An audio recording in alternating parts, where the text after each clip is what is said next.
Hello, मैं तुम्हारा गौरव स्वागत करता हूं अपने YouTube चैनल जिसका नाम है स्टडी वाला अड्डा। आज हम एक नए टॉपिक से शुरुआत करेंगे। वो टॉपिक हमारे क्लास 10 के पॉइंट ऑफ व्यू से बहुत ज़्यादा इम्पोर्टेंट है। आप अगर बात करें तो वो कॉम्पिटिटिव एग्जाम्स के लिए भी जरूरी है। अगर आप सीनियर क्लास की बात कर ले या फिर किसी इसकी एग्जामिनेशन की बात कर ले तो हमारे लिए सबसे ज़्यादा इम्पोर्टेंट है। अभी हमारे पास बहुत सारे गवर्नमेंट जॉब्स के जो एग्जाम्स होते हैं उसमें भी इम्पोर्टेंट होते हैं। ठीक है, तो सबसे पहले हम शुरुआत करेंगे लाइफ प्रोसेस से। क्या है लाइफ प्रोसेस?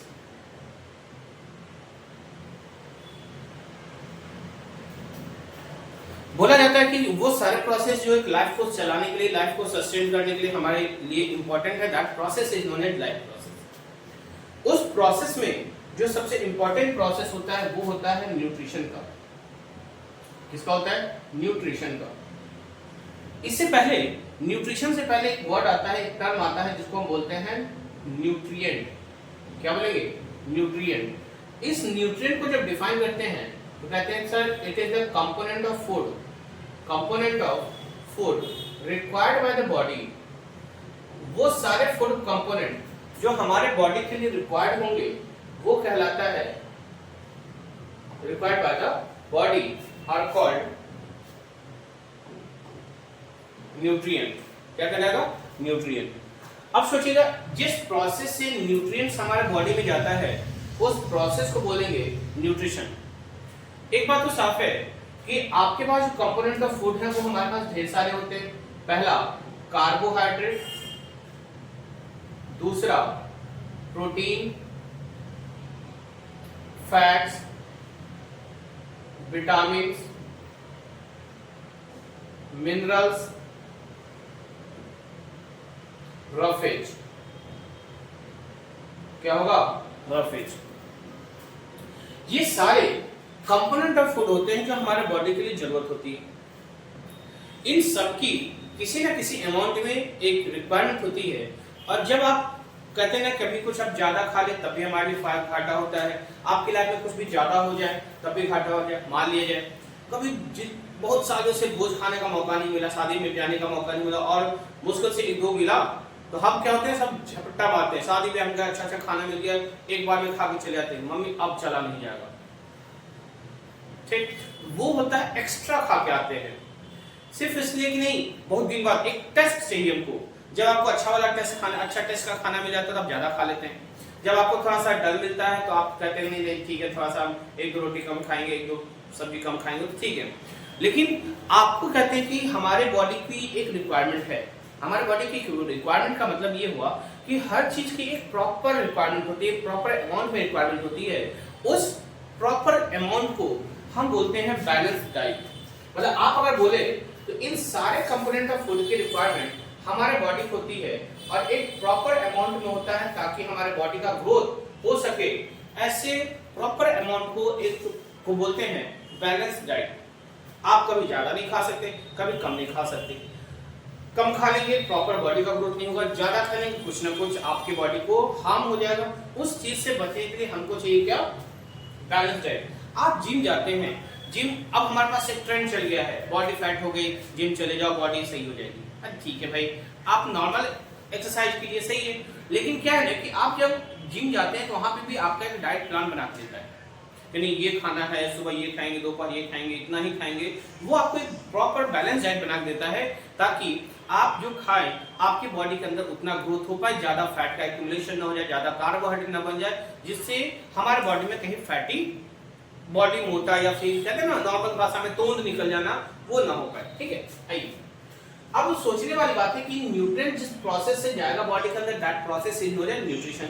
न्यूट्रिशन दो टाइप के होते हैं, एक होता है ऑटोट्रॉपिक, एक होगा ऑटोट्रॉपिक, दूसरा होता है हेट्रोट्रॉपिक। क्या होगा? ऑटोट्रॉपिक और दूसरा होगा हेट्रोट्रॉपिक। ऑटो का मतलब होता है, इसमें भी दो वर्ड्स होते हैं। ऑटो का मतलब होता है सेल्फ, ऑटो का मतलब सेल्फ, और ट्रॉप्स का मतलब नरिशमेंट। ट्रॉप्स का मतलब नरिशमेंट। नरिशमेंट का मतलब होता है कि आप अपने बॉडी के ग्रोथ के लिए खुद पे अगर डिपेंड होते हैं, आप अपने ग्रोथ के लिए खुद पे डिपेंड होते हैं, वो कहलाता है ऑटोट्रॉपिक न्यूट्रिशन। अब आ जाते हैं हेटेरोट्रॉपिक पे। किस पे आएंगे? हेटेरोट्रॉपिक पे। इसमें हेटेरो का मतलब होता है अदर, हेटेरो का मतलब अदर और ट्रॉप्स का मतलब नरिशमेंट, ट्रॉप्स का मतलब नरिशमेंट। मतलब ऐसा हुआ कि आप खुद के ग्रोथ के लिए किसी दूसरे पे डिपेंड हो। आज आप खुद पे डिपेंड नहीं, पापा मम्मी पे डिपेंड है, पापा मम्मी खाना खिलाएंगे तब खाएंगे। आप नॉर्मली है क्या? ऑटोट्रॉपिक नहीं, हेटेरोट्रॉपिक। आप हैं क्या? आप क्या कर रहे हैं? Heterotrophic nutrition. आप क्या कर रहे हैं? आप हैं नॉर्मली हेटेरोट्रॉप्स। अरे हाँ कि ना? देखिए, अगर हम न्यूट्रिशन की बात कर ले तो ये सब जो न्यूट्रिशन होता है ऑटोट्रॉपिक, वो सिर्फ और सिर्फ ग्रीन प्लांट्स में होते हैं। किस में होते हैं? ग्रीन प्लांट्स में होते हैं। किस में होंगे? देखिए, हमारे पास न्यूट्रिशन कितने? दो। एक होगा ऑटोट्रॉपिक, दूसरा है हेटेरोट्रॉपिक। हेटेरोट्रॉपिक। ऑटोट्रॉपिक में जो सबसे ज्यादा होता है वो होंगे ग्रीन प्लांट। कौन होगा? Green plant. आज फिर एक और नाम है BGA, जिसको बोलते हैं साइनोबैक्टीरिया। क्या बोलेंगे? साइनोबैक्टीरिया। Blue grain algae. अगर ग्रीन प्लांट्स की बात कर ले, ग्रीन प्लांट्स के अंदर एक पिगमेंट पाई जाती है, ग्रीन पिगमेंट पाया जाता है, जिसको बोलते हैं क्लोरोफिल। क्या बोलेंगे? क्लोरोफिल। क्या बोलेंगे? क्लोरोफिल। ये क्लोरोफिल करता क्या है? क्वेश्चन क्या आए हुए हैं, what is the role of chlorophyll in the photosynthesis. तो क्लोरोफिल का काम होता है कि ये सनलाइट को ट्रैप करता है। क्या करेगा? Trapping of sunlight. Trapping of sunlight. क्या करेगा? Trapping of sunlight. सनलाइट को एब्जॉर्ब कर लेगा, सनलाइट को ट्रैप कर देगा। ये कहलाता है हमारा, किसका काम है? फंक्शन है। This is the function of chlorophyll. आगे अगर ये सनलाइट की ट्रैपिंग होगी तभी जाके एक प्रोसेस होगा फोटोसिंथेसिस। क्या होगा? फोटोसिंथेसिस। अब इसमें देखिए, इसमें भी दो वर्ड है। एक है कौन सा? फोटो, मतलब होता है लाइट। एक क्या है? सिंथेसिस, क्या होता है? To make. मतलब है कि आप अगर प्लांट जो है लाइट के प्रेजेंस में फूड बनाते, that process is not photosynthesis. क्या कहलाएगा? Process is known as photosynthesis. अब सोचने वाली बात है, फोटोसिंथेसिस होगा कहाँ? लीफ में। क्या होगा? लीफ में। लीफ के अंदर एक सेल्स पाई जाती है, नाम बोलते हैं मेसोफिल सेल्स। नाम क्या है? Mesophyll cells. इस सेल्स में एक सेल ऑर्गेनेल पाया जाएगा, नाम क्या है? क्लोरोप्लास्ट। क्या होता है सर? क्लोरोप्लास्ट। इस क्लोरोप्लास्ट को हम बोलते हैं, ये फोटोसिंथेसिस करने में हेल्प करता है, इसीलिए हम इनको बोलते हैं kitchen house of the cell. क्या बोलेंगे? Kitchen house of the cell. क्या बोलेंगे? Kitchen house of the cell. Kitchen house of the cell. आप सोच रहे हैं क्या कि हर फोटोसिंथेसिस करने के लिए आपका क्लोरोप्लास्ट का होना कंपलसरी है, क्योंकि क्लोरोप्लास्ट में ही मेसोफिल सेल्स के क्लोरोप्लास्ट में फोटोसिंथेसिस होती है। आइए भाई ध्यान से देखना। जब हम क्लोरोप्लास्ट की बात करें तो थोड़ा सा क्लोरोप्लास्ट को जब हम 9th में ऑलरेडी आप पढ़ चुके हैं, तो हम उसको बोलते हैं स्ट्रेंड ऑर्गेनेल, हम उसको बोलते हैं सेमी ऑटोनॉमस ऑर्गेनेल। क्यों स्ट्रेंड ऑर्गेनेल? इसलिए क्योंकि उसके पास खुद का डीएनए, खुद का राइबोसोम्स होता है। क्या होता है? खुद का डीएनए, खुद का राइबोसोम्स होता है। उसको हम सेमी ऑटोनॉमस ऑर्गेनेल बोलते हैं। क्यों? क्योंकि उसके पास खुद का डीएनए है, रेप्लिकेट कर सकता है। सेल्फ रेप्लिकेटिंग ऑर्गेनेल के नाम से जानते हैं। सेल्फ रेप्लिकेटिंग का मतलब एक डीएनए, एक क्लोरोप्लास्ट 2, 2 से 4, 4 से 8 रेप्लिकेट करना पड़ेगा, कॉपी करता रहेगा। That is known as self replicating organelle. ठीक है, आइए अब मुद्दा ये है कि सर फोटोसिंथेसिस करने के लिए रॉ मटेरियल की, कौन से रॉ मटेरियल की जरूरत होती है? आपको बता दूं, सबसे पहला चाहिए आपको कार्बन डाइऑक्साइड, फिर चाहिए आपको वाटर, फिर क्या चाहिए? Water, minerals. क्या चाहिए? Water and minerals. अब जब वाटर की बात, कार्बन डाइऑक्साइड की बात करें, कार्बन डाइऑक्साइड आपको मिलते कहां से? एयर से। कहां से मिलेंगे? एयर से। वाटर कहां से मिलेगा? सॉइल से। कहां से मिल जाएगा? सॉइल से। अब देखिएगा, वाटर आएगा कहां? लीफ के पास। लाने का काम कौन करेगा? सॉइल से।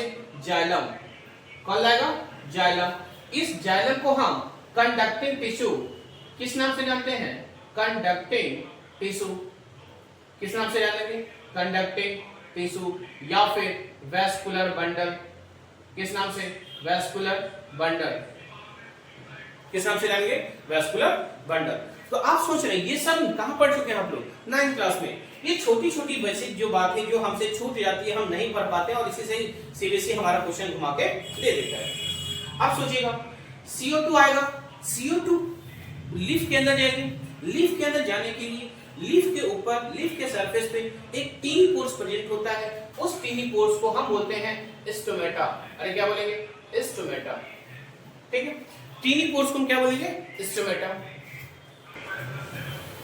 ठीक है, टीनी पोर्स को क्या बोलेंगे? स्टोमेटा। आज मैं थोड़ा सा इसके भी पोस्टमार्टम कर लीजिए। इनका काम क्या? कहां पाया जाएगा? On the surface of leaf. कहां होंगे? On the surface of leaf. इस स्टोमेटा का काम क्या होगा? Exchange of gases. Exchange of gases. और ये एक्सचेंज ऑफ गैसेस में हेल्प कौन करेगा? Guard cell. क्या कौन करेगा? Guard cell. कौन करेगा? Guard cell. गार्ड सेल को बोलते हैं, it is the outer covering of the stomata. ये क्या होगा? Outer covering of the stomata. Outer covering of the stomata. ठीक है, गार्ड सेल का एक और काम है, क्वेश्चन भी आता है, what is the role of guard cell, what is the function of guard cell? तो आप बोलेंगे opening and closing of stomata. Opening and closing of stomata. Closing of stomata. Stomata के ओपन और क्लोज करने में भाई जब सेल को कार्बन डाइऑक्साइड की जरूरत होगी तो हमारे जो गार्ड सेल है, इस गार्ड सेल में वाटर इंटर करेंगे। वाटर इंटर करेगा और इंटर करने की वजह से इसके ऊपर एक प्रेशर लगेगा। उस प्रेशर को बोलते हैं क्या? Turgor pressure. अरे क्या बोलेंगे? Turgor pressure. और टर्गर प्रेशर की वजह से उस गार्ड सेल में आएगा टर्जिडिटी। क्या होगा? टर्जिडिटी। और इस टर्जिडिटी की वजह से गार्ड सेल क्या करेगा? स्वेल करेंगे। और जब गार्ड सेल स्वेल करेगा तो स्टोमेटा क्या रहेगा? ओपन हो जाएंगे। स्टोमेटा क्या रहेगा? ओपन हो जाएगा। अब जरूरत नहीं पड़ी, वाटर क्या करेगा? बाहर निकल जाएगा। टर्गर प्रेशर खत्म हो जाएंगे। गार्ड सेल क्या करेगा? श्रिंक कर जाएगा। गार्ड सेल श्रिंक कर जाएगा, स्टोमेटा क्या हो जाएंगे? क्लोज हो जाएंगे। सही बात है। अब देखिएगा, जब स्टोमेटा क्लोज हो गया तो नॉर्मली आपसे पूछता है कि what is the function of guard cell और how guard cell function. Guard cell कैसे फंक्शन करता है? वही टर्गर प्रेशर, वही वाटर का इंटर, टर्गर प्रेशर का लगना, टर्जिडिटी का आ जाना, गार्ड सेल का स्वेल का जाना, स्टोमेटा का ओपन हो जाना। राइट, यही कंडीशन पहले से भी होगा जब कार्बन डाइऑक्साइड की वजह ऑक्सीजन जब बाहर निकल रहे होंगे, स्टोमेटा ओपन होगा, स्टोमेटा क्लोज होगा। रिक्वायरमेंट होगी तो स्टोमेटा ओपन होगा, टर्गर प्रेशर अप्लाइड होंगे, तब जाके हमारा this is the proper functioning, this is the proper function of the stomata, मतलब गार्ड सेल। गार्ड सेल का प्रॉपर फंक्शन है स्टोमेटा का ओपन करना, स्टोमेटा का क्लोज हो जाना। ठीक है, आइए अब जब हमने बोल दिया guard cell stomata, guard cell को कंट्रोल स्टोमेटा को कंट्रोल कौन कर रहा है? हमारा गार्ड सेल। अब एक बात बताइएगा, जब हमने बोल दिया कि ये सारी कहानी किसकी है? ये सारी कहानी ऑटोट्रॉपिक न्यूट्रिशन। दूसरा है हेट्रोट्रॉपिक न्यूट्रिशन। क्या है? Heterotrophic nutrition. क्या है? Heterotrophic nutrition. डिपेंड होगा किस पे? Depends on other organism, depends on other organism for food. Nutrients के लिए, नरिशमेंट के लिए किस पे डिपेंड होगा? किसी दूसरे ऑर्गेनिज्म पे। किस पे होगा? दूसरे ऑर्गेनिज्म पे। आगे भी अगर ये हेट्रोट्रॉपिक की बात करें तो हेट्रोट्रॉपिक्स के भी अदर मेथड्स हैं। पहला पैरासिटिक। क्या है? पैरासिटिक। दूसरा क्या है? सैप्रोफिटिक। दूसरा क्या है? सैप्रोफिटिक। तीसरा क्या है? इंसेक्टिवोरस। तीसरा क्या है? इंसेक्टिवोरस। चौथा है सिम्बायोसिस। चौथा क्या है? सिम्बायोसिस। आज थोड़ा सा इसका सबसे छोटा है, सबसे आसान है। इसको हम बोलते हैं हस्बैंड वाइफ रिलेशनशिप। इसको हम बोलते हैं हस्बैंड वाइफ रिलेशनशिप। क्या बोलेंगे? Husband wife relationship. इसको बोलेंगे master slave relationship. Master slave relationship. इसका मतलब ये होता है कि अगर आप मान लीजिए इसको हम हस्बैंड वाइफ और मास्टर स्लैव रिलेशनशिप बोले तो उसके पीछे कुछ तो रीजन रहा होगा। रीजन है, देखिए हस्बैंड वाइफ को क्या प्रोवाइड करेगी? शेल्टर। क्या प्रोवाइड करेगा? शेल्टर। उसके बदले वाइफ क्या बना के देगी? खाना, मतलब फूड। भाई देखो, इनको भी फायदा हो रहा है, इनको भी फायदा हो रहा है। इनको फायदा, वाइफ को फायदा हो रहा है। क्यों? शेल्टर प्रोवाइड मिल रहा है, शेल्टर रहने का जगह मिल जा रहा है। जबकि वाइफ उनके लिए हस्बैंड को क्या बना दे रही? खाना बना दे। भाई सीधी सी बात है, दोनों एक दूसरे पे डिपेंड है। दोनों एक दूसरे पे डिपेंड हैं, मतलब एक दूसरे पे इंटरडिपेंडेंसी शो कर रहे हैं। और जो इंटरडिपेंडेंसी शो करेगा इसका मतलब दोनों को फायदा होगा। अरे हाँ, दोनों को फायदा होगा। देखिए भाई, मास्टर क्या देगा? भाई नौकर को रहने का जगह देगा, उसके बदले नौकर क्या बना देगा? फूड बना देगा।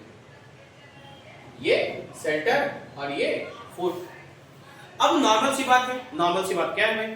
हर चीज तो नॉर्मल नहीं होती। अब सोचने वाली बात है कि सर नेचुरली वो दिखता कहाँ है?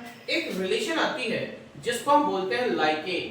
क्या बोलते हैं? लाइकेन। लाइकेन एक रिलेशनशिप है किसका? फंगी और एल्गी का। किसको बोलेंगे?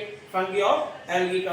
भाई बताओ, एल्गी होता है, एल्गी के पास क्लोरोफिल पाए जाते हैं। एल्गी के पास क्लोरोफिल पाए जाते हैं। क्लोरोफिल होगा तो ये क्या बनाएगा? फूड बनाएगा। क्या बनाएगा? फूड बनाएगा। ये इसको क्या प्रोवाइड करेगा? फूड प्रोवाइड करेगा। जबकि इनको ये फंगी एल्गी को क्या देगा? शेल्टर देगा। This is known as symbiotic relationship. क्या बोलेंगे? Symbiotic relationship. आता है अगला इंसेक्टिवोरस। इंसेक्टिवोरस बोलते हैं किस पे डिपेंड होगा? Depend on insects. Depend on insects. अपने न्यूट्रिशन के लिए, अपने ग्रोथ के लिए, अपने नरिशमेंट के लिए किस पे डिपेंड हो रहा है? किस पे? इंसेक्ट्स पे। इसको बोलते हैं इंसेक्टिवोरस। एग्जांपल क्या हमारा? Pitcher plant. Pitcher plant. और एक और है वेनस फ्लाई ट्रैप। क्या है? Venus fly trap. ये सब किस पे डिपेंड होंगे? इंसेक्टिवोरस प्लांट, सॉरी इंसेक्ट्स पे। सैप्रोफिटिक क्या होते हैं? जो किस पे डिपेंड होता है? डेड एंड डिकेइंग मैटर पे। डेड एंड डिकेइंग मैटर किस पे डिपेंड होगा? डेड और डिकेइंग मैटर पे। एग्जांपल और मशरूम देखते होंगे, कहीं भी जन्म ले लेता है। इसको बोलते हैं गोबर छत्ता। पता नहीं आप लोग सुने कि नहीं? रीजनल लैंग्वेज में, गांव देहात की भाषा में हम इसको बोलते हैं गोबर छत्ता। नॉर्मली जहां भी थोड़ा भी सड़ा गला सब्सटेंस मिल गया, अगर मान लीजिए एक पेड़ टूट गया, टूट के बारिश में उसे फेंका हुआ है, उस पे धीरे धीरे वो सड़ना शुरू कर दिया। जहां सड़ना शुरू किया वहां पे क्या ग्रोथ कर जाएगा? मशरूम। भाई ठीक है, खा लेना, कोई बात नहीं। थोड़ा सा टॉक्सिक हो जाएगा, थोड़ा सा पता नहीं पॉइजनस हो जाएगा, लेकिन हाँ, आप क्यों खाना भाई? क्यों खाना? आप जो नेचुरली आते हैं, हम जो क्रॉप यूज में लाते हैं मशरूम्स को, वो नेचुरली ग्रो कराई जाती है, उसकी खेती की जाती है, वो ठीक है, वो फायदेमंद है। अगर आप सड़े गले पदार्थ का बना का उगा हुआ खा रहे हैं, सीधी सी बात है, उसमें टॉक्सिक सब्सटेंस होंगे, टॉक्सिक होगा, जहरीला हो जाएगा, आप खाएंगे, आपके हेल्थ पे असर आ जाएगा। ठीक है, तो नहीं, ठीक है, आप खा सकते हैं, आप उसको काट के बॉयल करके उसको, उसकी टॉक्सिसिटी को हटा के खा सकते हैं, लेकिन ठीक है, आपके पास जब ऑप्शन है तो फिर क्यों अपने पैर को कुल्हाड़ी मारना? आई, एक होता है पैरासिटिक। ये किस पे डिपेंड होता है? होस्ट बॉडी पे। किस पे डिपेंड होगा? होस्ट बॉडी पे। एग्जांपल क्या है? सबसे मोस्ट कॉमन एग्जांपल अमरबेल। क्या नाम है? अमरबेल। फिर कौन है? कस्क्यूटा। क्या नाम है? कस्क्यूटा। इसी को हम बोलते हैं कस्क्यूटा। एक और नाम दे दूं, रेफ्लेसियम। रेफ्लेसियम। ये सब ऐसे प्लांट हैं, एक तरह से क्लाइंबर्स होते हैं जो मेन ट्री पे ग्रोथ कर जाते हैं। मेन ट्री पे ग्रोथ कर जाते हैं। अब ग्रोथ कर जाएंगे, उसको इंजेक्ट करेंगे, टेंटिकल्स का यूज करके इंजेक्ट करेंगे, अब उसका जो एक्सट्रैक्ट होगा यूज करेगा, यूज करके खुद का ग्रोथ कराना शुरू करेगा। खास कर देखते कहाँ है, जंगल वाला, जंगल झाड़ वाला जो एरिया होता है ना, वहां पे आराम से दिख जाएगा आपको। किसी भी प्लांट पे अगर मान लीजिए अगर आप कहीं देख लिए किसी प्लांट के ऊपर लत्तर टाइप का, क्लाइंबस टाइप का कुछ लटका हुआ है, मतलब वो हमारा अमरबेला कस्क्यूटा है। क्या है? अमरबेला कस्क्यूटा। ठीक है, तो आज के लिए इतना ही। आज हमने क्या पढ़ लिया? ऑर्थोट्रॉपिक और हेटेरोट्रॉपिक। कल हम पढ़ेंगे होलोजोइक न्यूट्रिशन। तब तक के लिए थैंक यू।